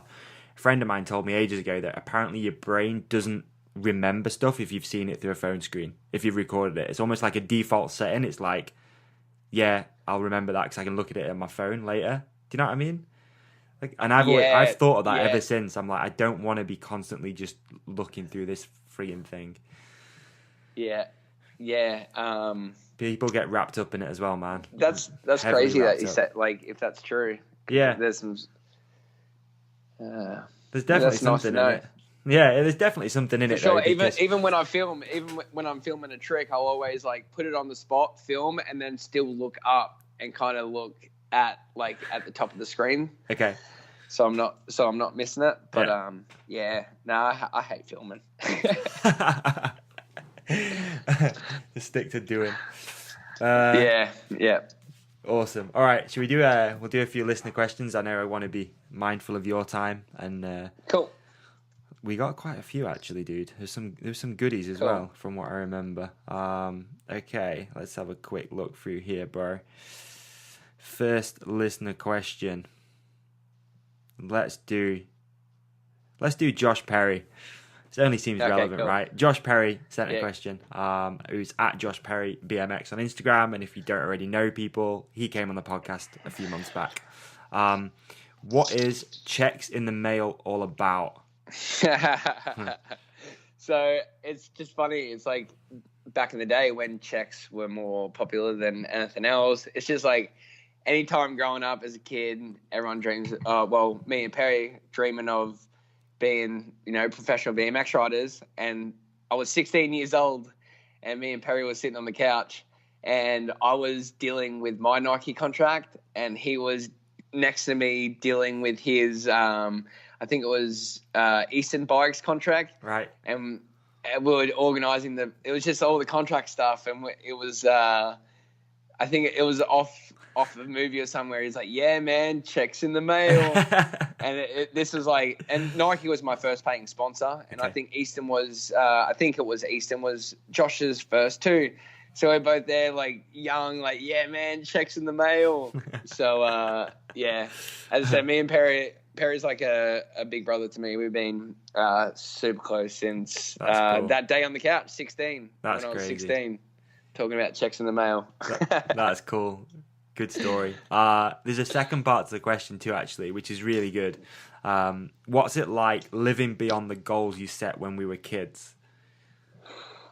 That's good. Props, that's Josh. A typical, Perry. Always coming through with the goods. I love Josh. That's crazy. I've never thought about it. Maybe that's why I'm as happy and as grateful as what I am all the time. As I said, when I'm around all these things and people, I'm never like, oh yeah, cool. Like I made it. Like I still always think to myself, like, man, I'm from Belmont, like from Perth, like, and I'm around these people and this is crazy. So maybe I think that's just why I have the attitude that I have, and super, super grateful is just because I'm so happy and overwhelmed that I achieved bigger goals and dreams than what I set out for. That's a really good question. That's cool. Next one, at Starsky Love Hutch on Instagram. Who was your biggest influence on a bike? Biggest influence on a bike? I can't say one. I don't think you can ever say one. I think growing up, number one, Dave Mirra. I think most kids. Got a DVD for my birthday, VCR, and it was Miracle Boy Nyquist, and it was Ryan Nyquist and Dave Mirra, and it was a documentary. And I still watch it today, really? And I must have watched that thing over 1,000 times, and it's just Dave Mirra and Ryan Nyquist and their life. So Dave Mirra, just seeing his life, and then of course you got the Aussies, Ryan Gutler, Colin McKay, and then Scotty Kramer, who's an American. But I don't think you can ever say one. There's too many influences, too many good people out there. Cool. What about off the bike? Just out of curiosity. Off the bike. I feel like I've got an answer for this, but it's just going to give me a second.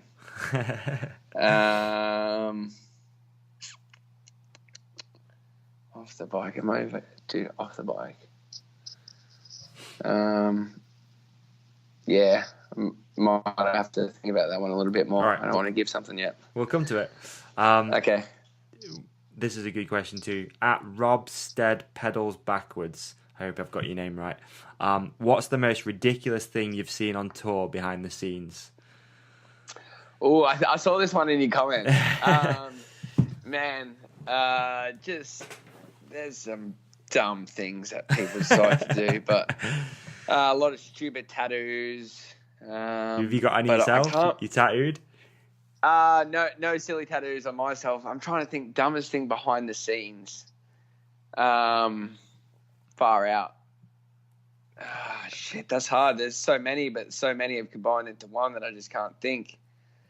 I just think the one silly thing is we had this tour when there was just this cake smashing going on. Right. So we're just smashing cakes in each other's face which started as birthdays, but then it just started as, for no reason, people just getting cake smashed in their face for no reason.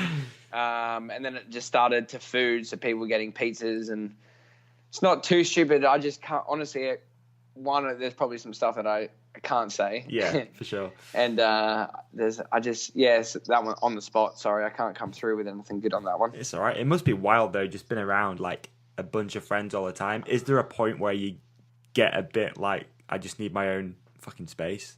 Like, do you get your own space? Do you get your own space on tour? All the time. Yeah. All the time you need space. And that's the thing, like, what's the silliest thing you see behind the scenes? There is silly stuff going on every time. Yeah. All the time. Yeah. 24/7. Like, you get to the venue, you're around everyone. We're sitting around before a show and you're bored. So what do you do when there's a bunch of grown-ass men, that have no attention span and, no patience? We're around, like, breaking shit and trying to jump stuff and just find fun things to do. So there's just always stuff going on. It's quite a diverse age group as well, right? So you've got like some of the real young kids coming through. Yep. And then you've got like Travis, for example. I mean, I don't know how old Travis is now, but Travis is an OG. Like, he's one of the old guys. Yeah, man. There's 40-year-old motorbike guys, and then there's 16-year-old kids that come in sometimes and ride shows. And it's just awesome to see, though, that at the end of the day, it really does go to show it's not how old you are. It's just sharing the same passion, because everyone gets along. It's funny because someone asked me the question the other day, and they're like, "Look, man, you've been on Nitro for 7 years, and you're all good mates, and you all get along, but really, is there someone that you just don't like, and you just think, what a dickhead?" And I said, no. I'm really? Like, one, they wouldn't last. They just, Nitro's a family. Yeah. It's we all have each other's backs, and so no. So if any of my Nitro friends are listening and they thought maybe I didn't like them, you're wrong, because I love everyone on tour. Everyone's awesome. And as I said, like, the age thing does not matter one little bit. Yeah, cool. At Unite Components, what trick has been the steepest learning curve? Steepest learning curve. I'm going to say the double front flip tail whip was the steepest learning curve, only because it took me for so long, and still I like right now, talking as an athlete, I'd say that, I'm at my peak. So to be able to do a trick, but then not even be close to being consistent, but be trying now, doing it for over 3-4 years, it's kind of the curve that you can never, well, you can, just like, because I don't want to say you can't, but there's still always going to be those things that you're good at, but you can't necessarily come through and do all the time. Yeah. And I think it's kind of good to think about that in every sort of way, that no matter how long you try something or do something, if you keep going, you will eventually get it. And it's one of those things that I'm sure if I tried this trick day in and day out 100 times, then I'd be doing it every day and day and night, but I'm not. Yeah. I'm only doing it when it comes to a show, or you wake up in the morning and you're like, I'm doing it. Yeah, so that right there goes to show that it is the mentality with that I just try and put onto everything else, in terms of things take a long time, things take hard work, and if you want to be better at something, you have to do it a lot. And if you can't do it, and you can only do it, once every 100 goes, well, then you can always find a way to spend more time on it and make it so you're doing it 5 times out of 100. You can always make it better. So that's my steepest learning curve, is after riding a bike for this long, there's still a trick that I can only do, once every so often. Awesome. At 35 Bikes, show sponsor, 5 years from now, where will you be, and what would you like to have achieved? Ooh. 5 years from now, I'd be 32 years old. in terms of achieving things athlete-wise, my goal right now, I love where I am at. In action sports, I feel like Nitro is the top in terms of doing what you love, being able to make a living out of it, and be surrounded by the best people and best action sports stars. So I'm happy right now where I am at in action sports. I just want to keep pushing the limits, doing things that haven't been done before, and keep as fit and healthy as possible. So that's one thing that I make sure I do every day: eat well, train hard, and ride my bike.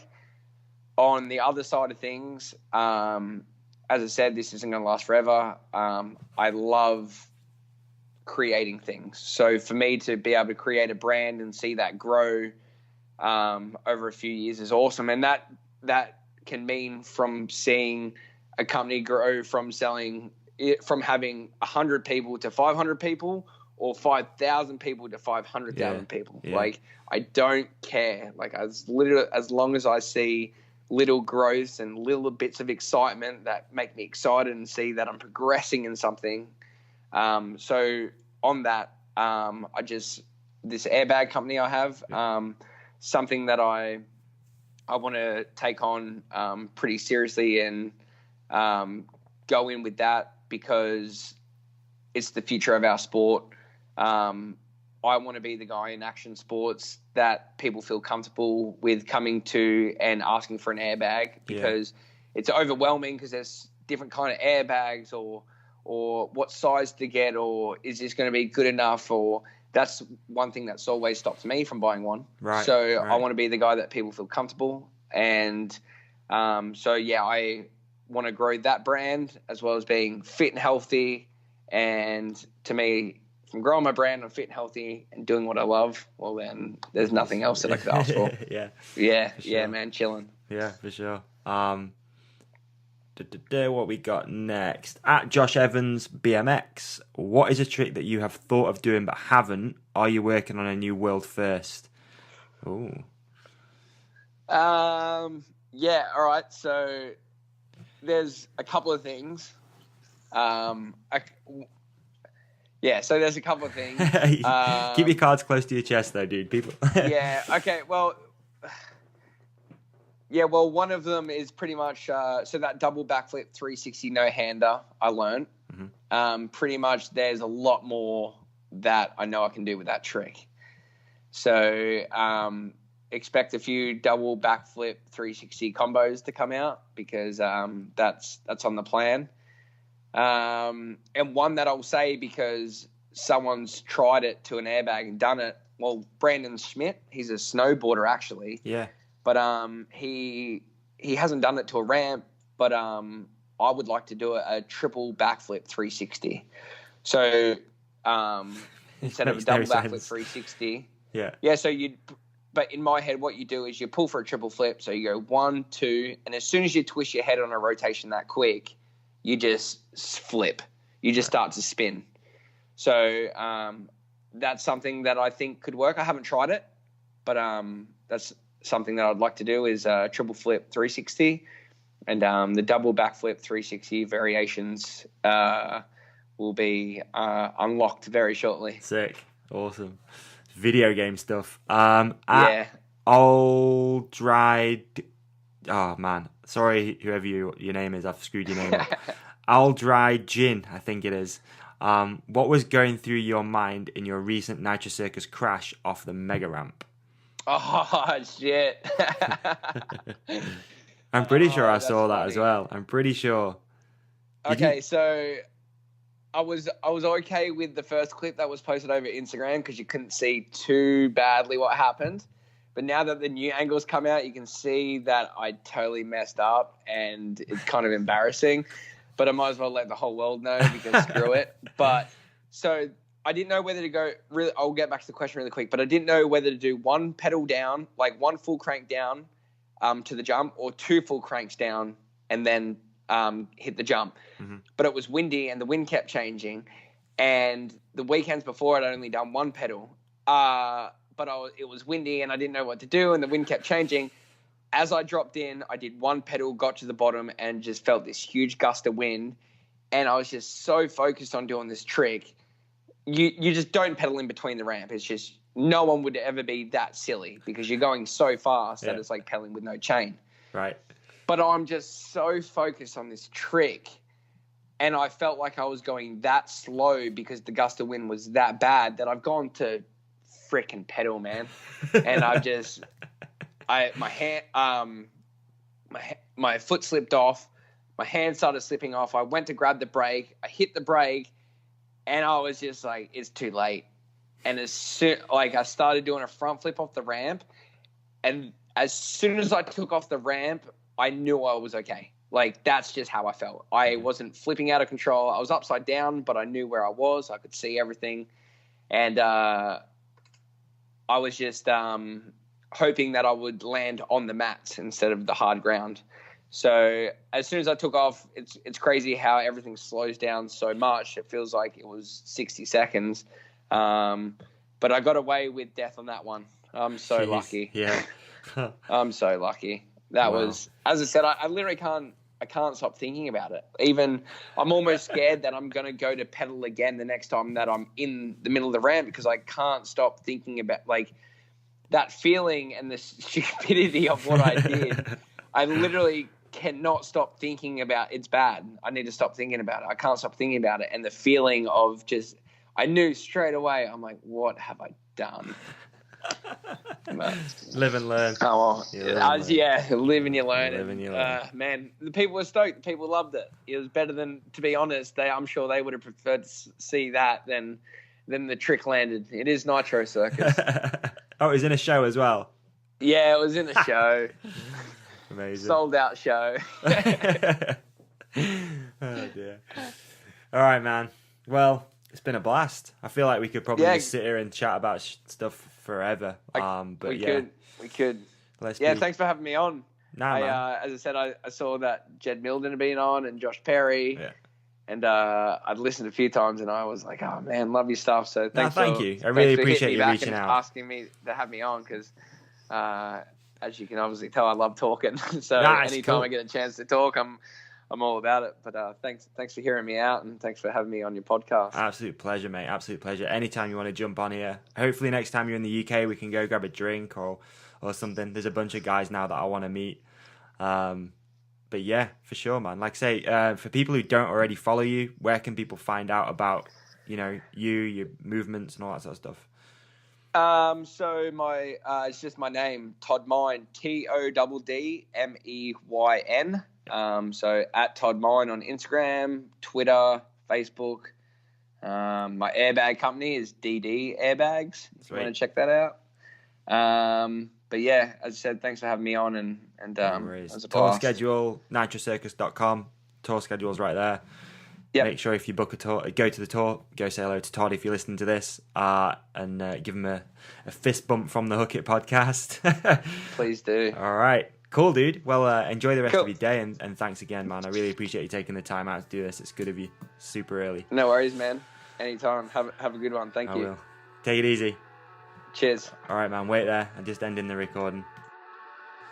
All right, folks. There we have it. Episode number 72 with Todd Meyn.